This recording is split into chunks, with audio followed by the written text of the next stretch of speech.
Captain Jack Morrison stood on the bridge of Guardian 7, staring at the view screen that showed Earth hanging peacefully in the black void of space. It was a quiet Tuesday morning.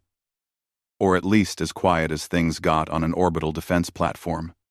His coffee had just reached the perfect drinking temperature when the alarms started screaming. "Captain, we have incoming signatures," Lieutenant Lisa Harper shouted from her tactical station. Her fingers flew across the controls as data flooded her screens. Multiple contacts dropping out of hyperspace. 300. No. 312 vessels. Jack's coffee cup slipped from his hand, floating away in the low-gravity section of the platform. 300 ships. Earth's entire defense fleet numbered 72 vessels, and most of those were small patrol craft and destroyers. This wasn't a visit. This was an invasion. "Sound general quarters," Jack said, his voice steady despite the ice forming in his stomach. "Get me Admiral Sullivan." Now. The view screen shifted, and Jack's breath caught in his throat. The alien ships were massive, each one dwarfing even Earth's largest battleships. They moved with perfect precision, forming a sphere around the planet. Their hulls were dark red, covered in armor plating that looked like overlapping scales. The Krell Dominion had arrived. Admiral Greg Sullivan's face appeared on a secondary screen. The old man's expression was grim. "We see them, Jack. I'm scrambling every ship we have. This is not a drill." "Sir, what do they want?" Lisa asked, though they all knew the answer. As if responding to her question, every screen on Guardian 7 flickered and changed. A creature appeared, towering and reptilian, with golden eyes that held no mercy. Its scales were deep crimson, and when it spoke, its voice was a harsh rasp that the translation software struggled to process. "Humans of Earth," the Krell commander began. "I am War Leader Draxus of the Krell Dominion. Your world is now property of the Dominion. You have 6 of your hours to surrender all military forces and submit to our authority. If you comply, your people will be allowed to live as workers in our empire. If you resist, we will burn your cities and salt your fields. Choose wisely." The transmission ended. Silence filled the bridge of Guardian 7. Jack looked at his crew. Some were young, fresh out of the academy. Others were veterans like himself. Men and women who had served in Earth's brief skirmishes with pirates and smugglers. None of them had ever faced anything like this. "Get me Ambassador Wells," Jack ordered. Kate Wells appeared on screen from the Coalition Embassy Station near Mars. She was already in motion, her staff rushing around behind her. "Jack, I'm already on it. I'm calling in every favor, every treaty obligation. The Coalition has to help us. Will they?" Jack asked. Quietly, Kate's face fell. "I don't know, but I'm going to make them listen." Over the next hour, Jack watched as Earth's fleet assembled. Every ship that could fly, every captain willing to fight, moved into defensive positions around the planet. It was a pitiful sight compared to the Krell Armada. On the tactical display, Earth's forces looked like small green dots surrounded by a sea of red. Lisa worked at her station, running calculations that Jack didn't want to see. He knew what the numbers would say. They had no chance. "Captain," Lisa said softly, turning to face him. Her eyes were red, but her voice was steady. "Our odds of survival are less than 3%. Even if every shot we fire hits perfectly. Even if every Krell ship takes twice as long to destroy as our estimates suggest. We still lose." Jack nodded. He'd expected as much. "And if we surrender, then humanity becomes slaves. We lose everything that makes us who we are." Lisa straightened her shoulders. "I'd rather die fighting, sir." "Do MB." "I'd rather die." "Do MB." "So would I," Jack agreed. A message came through from Admiral Sullivan. "All ships, this is Sullivan. I won't lie to you. We're outgunned and outnumbered. But we're not out of courage. Today, we show these aliens what humanity is made of. We show them that Earth doesn't bow, Every one of you volunteered to defend our home. Now's the time to make that oath mean something. Sullivan out. Jack felt pride swell in his chest despite the fear. He opened a channel to his own crew. You heard the Admiral. Guardian 7 has the biggest guns in Earth's arsenal. We're going to use them. Make every shot count. The crew responded with determined shouts. Jack saw the fear in their eyes. But he also saw something else. Determination. Defiance. The same thing that had driven humanity to climb out of caves and reach for the stars. As the countdown continued, Jack noticed something odd on the sensors. Far out, near Neptune's orbit, there was a strange reading. A gravitational anomaly, like something massive was there, but his instruments couldn't quite detect it. Probably just interference from the Krell ships, he thought. Danny Price, the platform's astrophysicist, was studying the same readings. I can't get a clear reading, but mass doesn't just disappear. Keep an eye on it, Danny, Jack said. But our priority is the Krell. With 1 hour remaining before the deadline. Kate Wells appeared on screen again. She looked devastated. Jack, the Coalition refuses to help. They say Earth isn't strategically important enough. They won't risk war with the Krell over a junior member species. Jack felt anger flash through him. But it was quickly replaced by resignation. They were alone. Humanity had always been alone, in the grand scheme of things. Why should now be different? Then we fight alone, Jack said simply. The final minutes ticked away. Jack looked at Earth on the view screen one more time. Somewhere down there, his sister was probably getting her kids ready for school, not knowing that their world was about to end. He wished he could tell her goodbye. All ships to battle stations. Admiral Sullivan's voice rang out across every military channel. Time's up. Let's show them what we've got. The Krell fleet began to advance. Jack took a deep breath and gripped his command chair. Weapons free. Target the lead battlecruiser. Fire when ready. Guardian 7 shuddered as its main cannons unleashed their fury. Across Earth's orbit, 72 ships opened fire on an enemy they could not defeat. The battle for Earth had begun. As the first missiles streaked through space, Jack glanced one more time at the Neptune anomaly. For just a moment, he let himself hope. If there was any god or power in the universe, now would be the time for a miracle. The battle had just begun, and Jack Morrison knew he was probably going to die. But he'd die fighting for his home, and that would have to be enough. The first volley from Earth's fleet looked impressive on the tactical display. Hundreds of missiles and energy beams crossed the void between the human defenders and the Krell armada. For a brief moment, Jack Morrison felt a spark of hope as he watched the weapons streak toward their targets. That hope died when the Krell shields activated. Blue energy barriers flared to life around the alien warships. Earth's missiles exploded harmlessly against them, creating brilliant flashes that lit up space but did no damage. The energy beams scattered off the shields like water off a stone. Not a single Krell ship even slowed down. Shields are holding at 98%, Lisa Harper reported, her voice tight. Our weapons aren't penetrating. Then the Krell returned fire. Their plasma cannons were nothing like Earth's weapons. Green bolts of superheated energy lanced through space. And where they hit, ships died. The destroyer, Franklin, took a direct hit to its engine section and simply exploded, becoming an expanding cloud of debris and atmosphere. 37 crew members gone in an instant. Evasive maneuvers, Jack shouted, as Guardian 7's proximity alarms screamed. The platform wasn't built to dodge, but they had maneuvering thrusters. A plasma bolt passed close enough that Jack could see the green glow through the windows. The heat made the bridge temperature spike by 10 degrees. Across Earth's orbit, the one-sided battle raged. Commander Alex Chen, captain of the destroyer Valiant, pushed his ship into an aggressive attack run.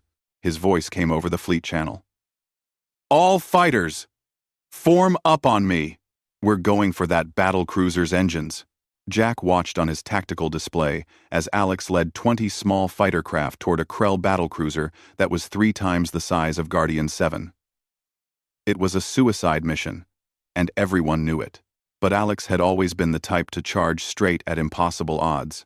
"Good hunting, Alex," Jack whispered. The Valiant wove through plasma fire, its shields flaring with each near miss. Alex's fighters scattered, coming at the battlecruiser from multiple angles. For a moment, it looked like they might actually succeed. 3 fighters managed to get past the Krell point defenses and launch torpedoes at the battlecruiser's engine section. The torpedoes hit. Explosions rippled across the Krell ship's hull, and one of its 3 massive engines went dark, trailing sparks and atmosphere. "They did it," Lisa shouted. "First blood goes to Earth," but the celebration was short-lived. The battlecruiser turned its full attention to the Valiant. 6 plasma cannons fired simultaneously. Alex's shields collapsed under the barrage, and the second volley tore through his ship's hull like paper. The Valiant went dark, tumbling through space, with atmosphere venting from a dozen breaches. "Alex!" Jack tried to hail the Valiant, but got only static. "Alex! Respond!" Nothing.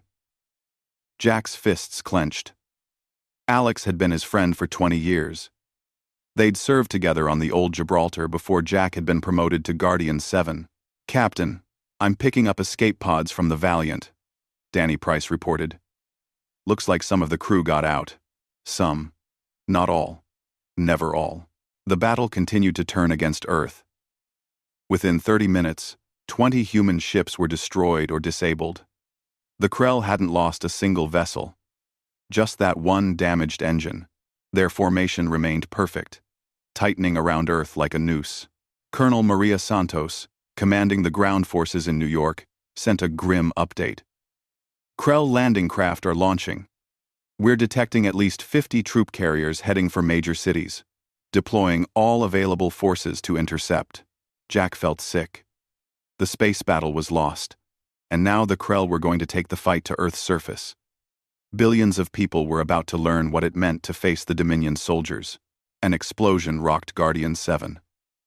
Jack was thrown against his command chair as the artificial gravity flickered. Sparks flew from a console across the bridge, and Lisa screamed as the electrical discharge caught her arm. She fell backward, clutching her burned forearm. "Medical team to the bridge," Jack shouted, rushing to Lisa's side. Her uniform sleeve was charred, and the skin underneath was red and blistering, but she was conscious. Her teeth gritted against the pain. "I'm okay," she gasped. "I'm okay, Captain. Get back to your station." "Damage report," Jack called out. "Port side weapons offline." Another officer reported. "Shield generators operating at 60%. We took a glancing hit. A glancing hit. If that plasma bolt had struck them directly, Guardian 7 would have gone the way of the Franklin." They were running out of time and options. Admiral Sullivan's voice came over the fleet channel, heavy with resignation. "All ships, fall back to final defensive line. Protect the orbital cities. Make them pay for every inch." Earth's surviving vessels retreated closer to the planet, forming a ragged line between the Krell and the civilian habitats that housed 10 million people. It was a desperate last stand, and everyone knew it. Danny Price was still at his sensor station, his face pale but his hands steady. He'd been monitoring that strange anomaly near Neptune, and now his eyes went wide. "Captain, that anomaly. It's moving." "Moving?" Jack helped Lisa back to her feet, though she was swaying. "What do you mean moving?" "Accelerating toward Earth. Fast. Really fast." Danny's fingers flew across his controls. "Whatever it is, it's huge. Bigger than a Krell battlecruiser. And it's putting out a gravitational field that shouldn't be possible." Jack's heart rate picked up. "Could it be another Krell fleet?" "No, sir. The signature is completely different. This is something else. Something I've never seen before." Ambassador Kate Wells appeared on the communication screen. Her face was streaked with tears of frustration. "Jack, I've tried everything. I've begged, threatened, offered them anything. The coalition won't help. They're condemning us to die, and they know it." "We're not dead yet," Jack said, though he wasn't sure he believed it. On the tactical display, the Krell were preparing for their final assault. Their landing craft were entering Earth's atmosphere. Their warships were moving into position to bombard the surface. War leader Draxus appeared on every screen across the planet. His reptilian face twisted in what might have been satisfaction. "Humans, your resistance is admirable but pointless. Cease your attacks and prepare for occupation. This is your final warning." Jack looked around his bridge. At Lisa, holding her burned arm but still at her station. At Danny, tracking the mysterious anomaly. At the rest of his crew, exhausted and scared but still fighting. He thought of Alex. Either dead or dying in the wreckage of the Valiant. He thought of his sister and her kids, probably huddled in a shelter somewhere, praying for salvation. He opened a channel to Admiral Sullivan. "Sir, we're not surrendering. Not now. Not ever." Sullivan's weathered face showed a sad smile. "Didn't think you would, Jack. Guardian 7 has always been our strongest platform. Give them hell." Jack was about to respond when Danny made a sound somewhere between a gasp and a shout. "Captain, the anomaly just appeared in Earth orbit, right in the middle of the Krell fleet. Oh my God. Captain, you need to see this." Jack turned to the main view screen. What he saw made his mind struggle to process the information. Something was there, hanging in space, where nothing had been seconds before. Something massive. Something that made the Krell battlecruisers look small. It was a ship, but unlike any vessel Jack had ever seen. 15 kilometers long, angular, and brutal in design. Covered in black armor plating that seemed to drink in the light around it. No markings, no insignia, no identification signals. Just a dark, silent presence that radiated power. What is that?"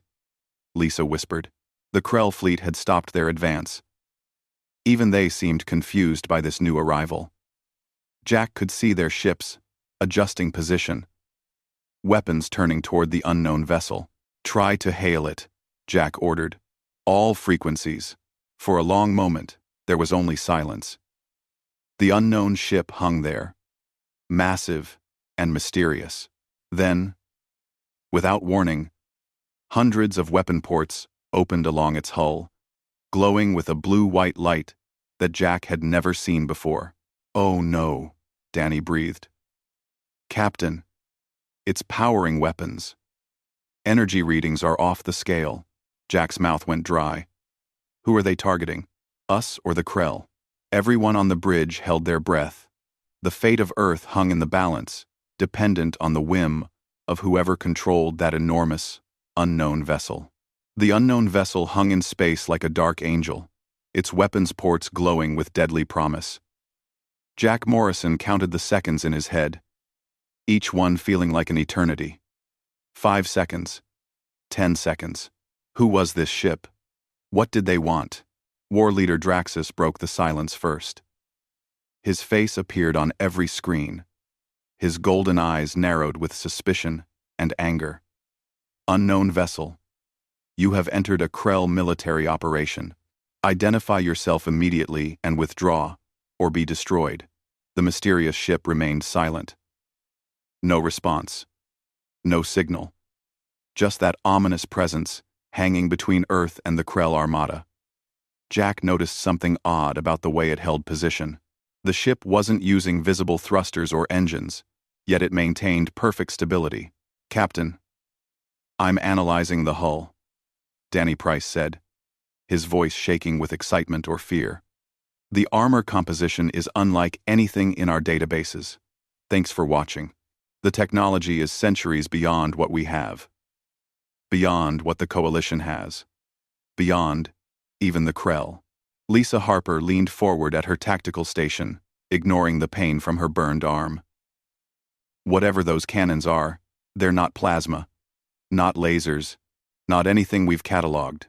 The Krell commander gave the unknown ship 15 seconds to respond. When no answer came, Draxus made his decision. Battle Group 7. Destroy that vessel. 20 Krell warships broke formation and advanced toward the mysterious newcomer. Their plasma cannons charged, shields at maximum. It was enough firepower to level a city. Jack had seen what just one of those ships could do to Earth's fleet. "This is bad," Lisa whispered. "If the Krell destroy them, we're back to square one." But Jack found himself hoping something else would happen. He didn't know why, but something about that silent ship felt different. It had appeared in the middle of a battle, right when Earth needed help most. That couldn't be coincidence. The Krell opened fire. Green plasma bolts crossed the space between them and the unknown vessel. Dozens of them, enough to vaporize any ship in Earth's fleet. Jack watched, unable to look away. The plasma bolts reached the unknown ship and simply vanished.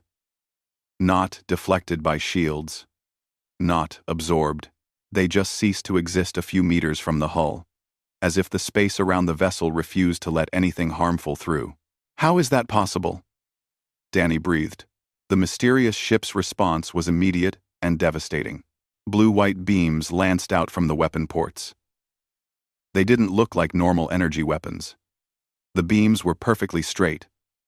No dispersion. No loss of power over distance. When they hit the Krell ships, they passed straight through the shields as if they weren't there. Each beam struck a Krell warship's reactor section with surgical precision. In the span of 3 seconds, 20 Krell battleships exploded. Not damaged. Not disabled. Completely destroyed. Their reactors detonating in brilliant balls of fire that lit up Earth's orbit like new stars. The bridge of Guardian 7 erupted in shocked silence. Jack's jaw had dropped open. Lisa's eyes were wide with disbelief. Danny was frantically checking his sensors, as if he couldn't trust what they were telling him. Did that just happen?" one of the junior officers asked. Before anyone could answer, the unknown ship fired again. This time, it targeted the Krell landing craft that were entering Earth's atmosphere. Smaller beams, adjusted for the smaller targets, but just as deadly. One by one, the troop carriers exploded. 50 landing craft, gone in under a minute. The Krell fleet erupted into chaos. Ships broke formation. Some trying to retreat. Others moving to attack. War leader Draxus was shouting orders, his calm demeanor replaced by something that looked like panic. The mighty Krell Dominion, conquerors of 47 worlds, had just encountered something they couldn't understand or defeat. Then, the unknown ship launched fighters. They poured out of hangar bays along the massive hull, hundreds of them. Small, black, and shaped like arrowheads, they moved with impossible agility. No human pilot could survive the G-forces from those turns, Jack realized. These fighters were either remotely controlled or used technology that negated inertia. The mysterious fighters tore through the Krell squadrons like sharks through a school of fish. They were faster, more maneuverable, and their weapons were just as devastating as the main ships. Every shot was a kill. The Krell pilots never stood a chance. "Captain Ben Shaw, to Guardian 7, a voice crackled over the communication channel. Shaw commanded the cruiser Interceptor, one of Earth's few remaining heavy ships. "Jack, what the hell is that thing? Are they friendly?" "I don't know, Ben," Jack admitted. "But they're killing Krell, so I'll take it." Admiral Sullivan's voice came through, strong and clear. "All Earth forces, advance, support the unknown vessel. This is our chance." Jack didn't need to be told twice. "Helm, bring us around. Weapons, target any Krell ship that gets past our new friend. Danny, keep trying to contact them." Guardian 7 surged forward, along with the rest of Earth's battered fleet. They fired at the confused and scattered Krell ships, and for the first time since the battle began, their weapons were hitting targets. The Krell shields were adjusting to face the unknown threat, creating gaps that Earth's missiles could exploit. The mysterious ship carved through the Krell formation like a knife through warm butter. It moved with purpose and precision, each shot carefully calculated. Jack noticed something strange. The unknown vessel was creating a safe zone around Earth's ships, Whenever a Krell warship tried to target a human vessel, the mysterious ship would destroy it first. They're protecting us, Jack realized. Whoever they are, they're deliberately keeping us safe. The battle that had seemed lost minutes ago was now turning into a rout. The Krell were retreating, their perfect formation shattered. War leader Draxus was screaming orders, trying to rally his fleet, but it was no use. They'd lost a quarter of their ships, and the unknown vessel showed no signs of slowing down. Chris Wade, the communications officer, suddenly sat up straight at his station. "Captain, I'm picking up a transmission from the unknown ship. It's encrypted, but the base language is English." "English?" Lisa said. "How is that possible?" "I don't know, but the mathematics in the encryption are incredibly advanced. It'll take time to decode fully." Chris worked his controls. "Wait, I'm getting something. Coordinates and a single word." "What word?" Jack demanded. "Hold," Chris said. "Just that. Hold." Jack looked at the tactical display. The Krell were in full retreat now, their ships jumping to hyperspace one by one. War leader Draxus's command ship was the last to leave, disappearing in a flash of light. The invaders, who had seemed unstoppable an hour ago, were running for their lives. Earth's orbit was littered with debris from both sides, but the planet was still there, still intact, still free. The unknown ship stopped firing. Its weapons ports closed, and it turned slowly toward Earth. Then it began moving, gliding through space with that same impossible grace, until it took up position directly above the Atlantic Ocean. "What do they want?" Lisa asked quietly. Before Jack could answer, every communication system on Guardian 7 came to life simultaneously. The message bypassed all their security protocols, all their encryption. It appeared on every screen, clear and direct, and in perfect English. "Permission to come aboard, Captain Morrison. We need to talk. And you're not going to believe who we are." Jack stared at the message. They knew his name. They spoke English. They'd just saved Earth from certain destruction. His mind raced with possibilities, each more impossible than the last. "Sir?" Lisa asked. "What do we do?" Jack took a deep breath. Whatever was about to happen, whatever truth was waiting on that mysterious ship, there was only one choice to make. Tell them permission granted. Prepare the shuttle bay for visitors. He paused, then added, "And somebody find me a change of uniform. I have a feeling this is going to be the most important meeting in human history." The unknown vessel sent a simple response. "Acknowledged. Prepare for the truth, Captain. Your future depends on it." The shuttle ride from Guardian 7 to the unknown vessel felt like traveling into a dream. Jack Morrison sat in the pilot's seat, with Lisa Harper beside him despite the medical team's protests about her burned arm. Behind them sat Admiral Greg Sullivan and Ambassador Kate Wells, 4 people who would represent humanity in whatever came next. "I still can't get a clear scan of that ship," Lisa said, studying her portable scanner. "The hull is deflecting everything we have. It's like trying to see through a black hole." "Maybe that's intentional," Kate suggested. She looked exhausted, her eyes red from crying earlier. The Coalition's betrayal had hit her hard. "Maybe they don't want us to know too much until they're ready to tell us." The unknown vessel grew larger as they approached. Up close, it was even more impressive. Jack could see details now.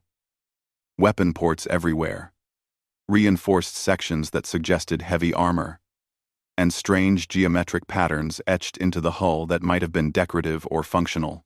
He couldn't tell. "I'm getting a docking beacon," Jack said. "They're guiding us into a hangar bay." The bay doors opened, and Jack's breath caught. The hangar was enormous. Guardian 7 could have fit inside with room to spare.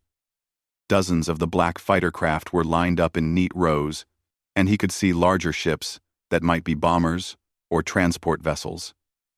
This wasn't just a warship. It was a mobile fleet base.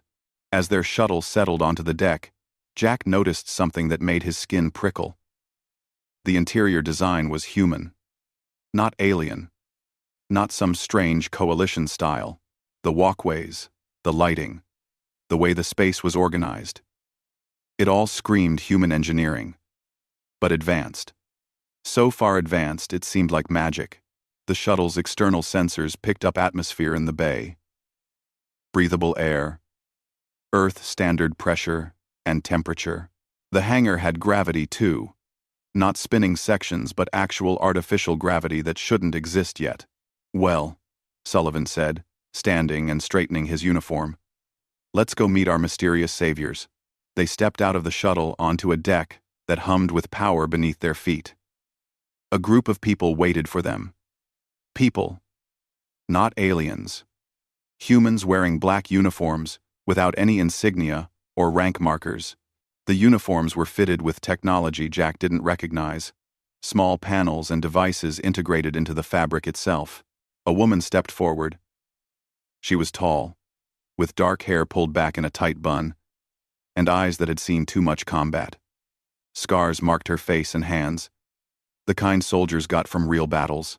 She carried herself with absolute authority. Captain Morrison, Admiral Sullivan, Ambassador Wells, Lieutenant Harper. She nodded to each of them in turn. Welcome aboard the UDFS Revenant. I'm Captain Helen Brooks, Commanding Officer. UDFS? Sullivan frowned. What does that stand for?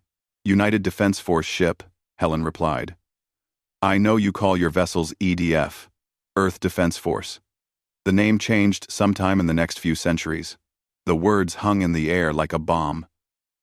Jack felt his legs weaken. Next few centuries? What are you saying? Helen's expression was grim. I'm saying that we're human, just like you. But we're not from your time. The Revenant is from 800 years in the future, and we came back to save Earth because in our timeline, you lost. Kate made a sound like she'd been punched. Lisa grabbed Jack's arm for support, her face pale. Sullivan's military composure cracked, his eyes wide with shock. That's impossible, Jack said weakly. Is it? Helen gestured around them. You've seen our technology. You watched us destroy a Krell fleet that was about to conquer your world. Time travel is possible, Captain Morrison. We're proof of that. A younger man stepped forward, wearing the same black uniform. I'm Commander Ryan Foster, Second Officer. I know this is hard to accept, but we're telling the truth. Helen started walking, gesturing for them to follow. Come with me. There are things you need to see, things you need to understand about what's at stake. They walked through corridors that were both familiar and alien, human designs, but refined over centuries. They passed crew members who stopped and stared at the visitors from the past. Jack noticed that many of them had visible cybernetic implants, silver lines along their temples, mechanical eye enhancements, other augmentations he couldn't identify. Helen led them to a room that she called the Historical Archive. The walls were covered with screens displaying images and data. She pressed a control, and one large screen activated, showing Earth from space. But something was wrong. The continents were scarred with massive burn marks. Whole regions glowed with the sickly light of radioactive decay. This is Earth in the year 2287, Helen said quietly. 100 years after the Krell invasion. This is what happened in our timeline. Another image appeared. Cities in ruins. Humans in chains, working in mines and factories under Krell overseers. Children with hollow eyes, staring at the camera with expressions that spoke of suffering Jack couldn't imagine. The Krell conquered Earth in 2187, Helen continued, her voice hard. Your fleet fought bravely, but without help, without any advantage. You lasted less than a day. 3 billion people died in the initial invasion. Another 2 billion died. Over the next 50 years of occupation, Kate was crying openly now. Sullivan's fists were clenched so tight his knuckles were white. Lisa looked like she might be sick. Jack forced himself to keep looking at the images, to bear witness to the nightmare future that Helen was describing. Humanity survived, Helen said. We're hard to kill. Over time, we learned to fight back. We stole Krell technology, built hidden bases, trained soldiers in secret. My grandmother was born in a Krell work camp. She joined the resistance when she was 14. She died at 30, leading an assault on a Krell command center. The rebellion succeeded? Sullivan asked. Eventually. It took 2 generations. But we won our freedom in 2237. 50 years of slavery. Helen's jaw tightened. But the damage was done. We freedom 7th, 2000. 52. We Vive 1. Earth's industrial capacity was shattered. Our population was decimated. Humanity's development was set back by centuries. We spent the next 700 years clawing our way back to power in the galaxy. A new image appeared. Massive human warships, even larger than the Revenant. Fleets that numbered in the thousands. Space stations that dwarfed Earth's moon. This is humanity in the year 3000, Helen said with a hint of pride. We became the dominant power in our region of space. The Krell Dominion is a minor empire now, nothing like they once were. So you came back, Jack said, understanding dawning. You came back to change history. We developed temporal displacement technology 30 years ago, a woman in a white coat said, stepping forward. I'm Dr. Sophie Blake. I designed the Revenant's displacement drive. Time travel is complicated. We can't just erase what happened in our timeline. That reality still exists. But we can create a new branch, a new timeline where Earth doesn't fall. Why tell us this? Kate asked. Why not just destroy the Krell and be done with it? Helen shook her head. Because that's not how this works. If we do too much, if we change too many things, the paradoxes become unstable. The new timeline could collapse, or worse, it could contaminate our own. We can tip the balance. We can give you the tools and knowledge you need, but you have to win this fight yourselves. She pulled up tactical data on the screens. Information about Krell, shield frequencies, weapon vulnerabilities, tactical patterns. This is what we can give you. Intelligence that will let Earth's fleet actually hurt the Krell. Strategic data that will level the playing field. The Krell aren't done with you, Ryan added. That fleet you just fought? That was just the first wave. The Krell Empire is responding right now. A larger fleet is being assembled. They'll be here within days. Jack felt cold. How many ships? 600, Helen said. Twice what you faced today. The room fell silent. Even with the Revenant's help, those odds seemed impossible. Jack looked at the ruined Earth on the screen, then at Helen's scarred face, then at his own hands. The weight of the future rested on them. You said we have to win this ourselves, Sullivan said slowly. What happens to you? To your timeline? Sophie spoke up, her voice sad. If you succeed, if Earth doesn't fall in this timeline, then my Earth might never exist. The future I come from could cease to be. Everyone I know, everyone in our timeline, could just vanish. You're willing to sacrifice yourselves? Lisa asked in shock. Helen smiled, and it was a warrior's smile, fierce and determined. Lieutenant, I grew up in a world broken by the Krell. I trained my whole life to fight them. If I can prevent that future from ever happening, if I can give humanity a chance to grow strong without slavery and suffering, then yes, I'll sacrifice my timeline. Gladly. She looked at each of them in turn. You have a choice now. You know what's coming. You know what will happen if you fail. But you also have hope. You have knowledge. You have us standing beside you. Helen extended her hand to Jack. So what do you say, Captain Morrison? Ready to save the future? Jack took her hand, feeling the calluses of a fellow soldier. Let's make sure your Earth never has to exist. 3 days after the first battle, the Krell returned with a vengeance. Jack Morrison stood on the bridge of Guardian 7, but everything had changed. The defense platform had been upgraded with new weapons based on data from the Revenant. Earth's surviving 48 ships had been retrofitted with shield modifications and improved targeting systems. It wasn't enough to match the Krell, but it was enough to actually hurt them. Danny Price's sensors lit up with contacts. "Captain, they're here. 612 ships dropping out of hyperspace."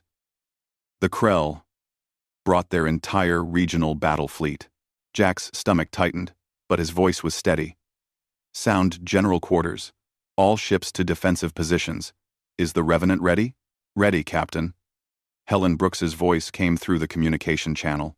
Her massive ship held position at the center of Earth's formation. "Remember the plan. We anchor, you strike. Make them pay for every inch." Lisa Harper, her arm now properly treated and healing, worked her tactical station with fierce concentration. "All platforms reporting ready. Ground forces are in position. We're as prepared as we're going to be." The Krell fleet was different this time. More organized, more careful. They'd learned from their first defeat. At their center was a vessel that made even the Revenant look small. A dreadnought, 15 kilometers long, bristling with weapons. This was the Krell Empire's answer to their humiliation. A face appeared on every screen. An older Krell, with scales that had faded to dark bronze and eyes that held cold intelligence. "I am Grand Marshal Vask, Supreme Commander of the Krell Dominion Military. You destroyed a fleet under my command. For this insult, Earth will burn. Surrender is no longer an option. You will all die." Quote. Admiral Sullivan's response was broadcast across every channel. "This is Admiral Greg Sullivan of Earth Defense Force. You want our world? Come and take it." The second battle for Earth began. The Krell came in waves, testing Earth's defenses, probing for weaknesses. But this time, humanity was ready. Using the tactical data from Helen's future, Earth's ships knew where to aim. They targeted shield generators, weapon systems, and engine sections with precision they'd never had before. Commander Alex Chen, recovered from his injuries when the Valiant was destroyed, now commanded the new destroyer, Hope. He led a squadron of 20 ships in a flanking maneuver that the Krell didn't expect. Their modified weapons burned through Krell shields, and 3 enemy cruisers exploded before the Krell could adjust their formation. "That's for the Valiant," Alex shouted over the channel. The Revenant proved its worth. Helen had explained that her ship couldn't win the battle alone without creating massive temporal instabilities, but it could defend. Its point defense systems created a shield of fire around Earth's fleet, shooting down missiles and plasma bolts before they could reach human ships. Any Krell vessel that tried to overwhelm Earth's positions had to face the Revenant's devastating main guns. Captain Ben Shaw, in the cruiser Interceptor, coordinated Wolfpack tactics with 5 other ships. They would strike at a Krell battleship, doing damage, then retreat behind the Revenant's protective range before the enemy could retaliate. It was working. Slowly, painfully. They were actually holding the line. On the ground, Colonel Maria Santos watched Krell landing craft breach the atmosphere. But this time, Earth's forces knew the enemy's tactics. Anti-air batteries targeted the craft's weak points, and one by one, the troop carriers exploded before they could land their soldiers. "Ground forces to Guardian 7, Maria reported. Enemy landing attempts repelled. Repeat. No Krell forces have made it to the surface." Jack felt a surge of hope. They were actually fighting back. More than that, they were winning exchanges. The Krell were losing ships. Not many, but enough to make a difference. But the price was steep. Earth lost the destroyer. Courage, when 5 Krell ships focused fire on it. The cruiser Defiant took critical damage and had to retreat. Guardian 7 itself shuddered under repeated plasma hits, its shields straining to hold. "Shield strength at 40%, Lisa reported. "If we take another hit like that, We're done. Then something unexpected happened. Danny's sensors picked up new contacts. Ships dropping out of hyperspace. But not Krell ships. These were coalition vessels. 3 species that Kate Wells had begged for help had finally answered. Captain, I'm detecting 15 ships from the Veilon Confederacy, 10 from the Mordesh Collective, and 8 from the Sareth Unity, Danny said, his voice shaking with emotion. A Veilon captain appeared on screen, her blue skin and 3 eyes marking her as one of the aquatic species from the Coalition's western sectors. Earth Defense Forces. This is Captain Shella of the Confederacy ship Depth's Call.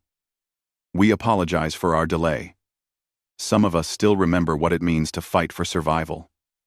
We stand with you. Number 4. Number 4. Number 4. Number 4. Number 4. Number 4.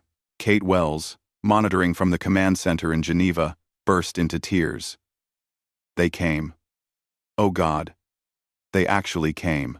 The Coalition ships weren't as advanced as the Krell, but they were fresh, undamaged, and they arrived right when Earth needed them most. They crashed into the Krell flank, their weapons adding to the chaos of the battle. Grand Marshal Vask's face appeared on screen, and for the first time, Jack saw something that might have been frustration in those reptilian features. This changes nothing. You merely delay the inevitable. But Jack could tell the Grand Marshal was lying. The Krell were taking heavier casualties than they'd anticipated. That mysterious human supership was devastating their formations. Coalition involvement meant political complications back in Krell space. And most importantly, humanity was fighting with a ferocity that the Krell hadn't expected. Ryan Foster, from The Revenant, sent a private channel to Jack. Captain Morrison, we're seeing something in our historical records that didn't happen in our timeline. Your people are fighting better than we did. You have hope. In our timeline, we knew we were going to lose. But you? You think you can win. Can we? Jack asked. That depends on you. Ryan replied. The battle raged for 6 more hours. Ships on both sides were destroyed, damaged, or forced to retreat. Space around Earth was a graveyard of metal and fire. But slowly, inexorably, the Krell advance was halted. They weren't retreating, but they weren't advancing either. The battle had become a stalemate. Grand Marshal Vask made calculations that Jack would never see. The Krell Empire was pragmatic above all else. They conquered worlds that were profitable to conquer. Earth was supposed to be an easy target, a primitive species that would fall in days. Instead, the Krell had lost over 200 ships across 2 battles. That mysterious vessel was still an unknown factor. Coalition involvement meant the war could escalate beyond just Earth. The Grand Marshal did what any rational commander would do. He cut his losses. All ships, withdraw. Vask ordered. Earth is no longer worth the cost of conquest. Mark this system as hostile territory. We will return when the time is right. The Krell fleet began jumping to hyperspace, 1 ship at a time. The massive dreadnought was the last to leave, and as it disappeared in a flash of light, Earth's defenders knew they'd won. The bridge of Guardian 7 erupted in cheers. Lisa hugged Jack, tears streaming down her face. Danny was laughing and crying at the same time. Across every human ship, across every defense platform, soldiers who'd expected to die were celebrating their survival. Admiral Sullivan's voice came over the fleet channel, thick with emotion. All ships. This is Sullivan. Today, humanity proved something that the galaxy needs to learn.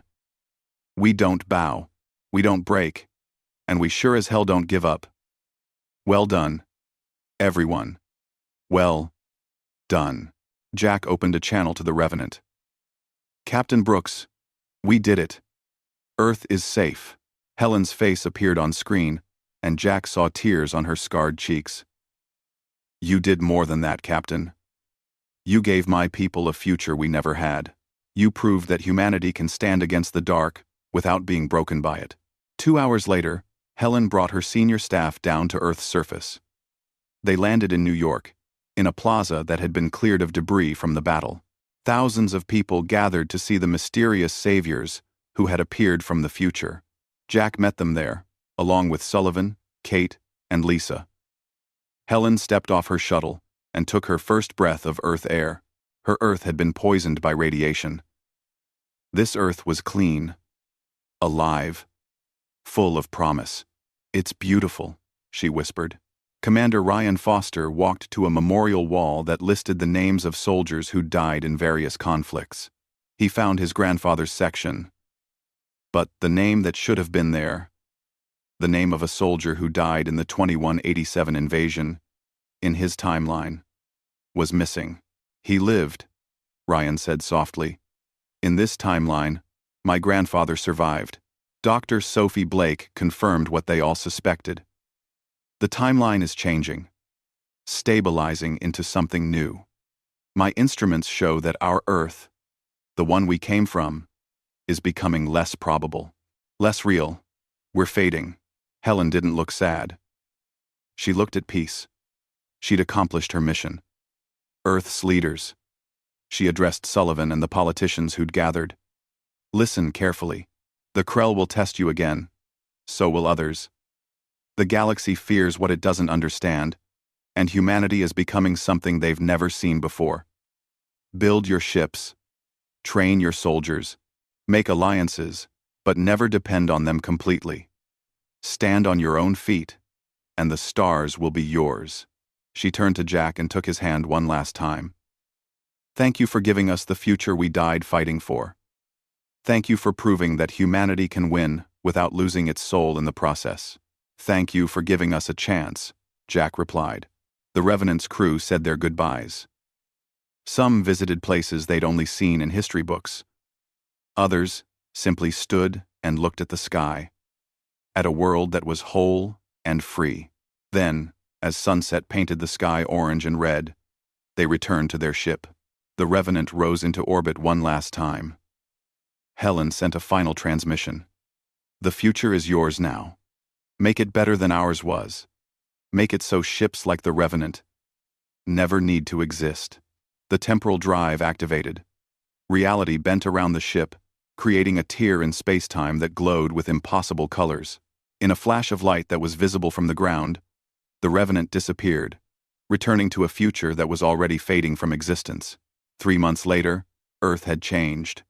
New shipyards operated at full capacity, building vessels with a mix of recovered Krell technology and lessons learned from the Revenant. The coalition species that had helped during the battle were forming closer alliances with humanity. Respect, earned through blood and courage, replaced the dismissal humanity had faced before. Jack Morrison, now promoted to Admiral, stood on the command deck of the new Guardian station. It was 3 times larger than Guardian 7, bristling with weapons that could actually threaten an invasion force. Lisa Harper, recovered and promoted to captain, commanded Earth's first heavy cruiser.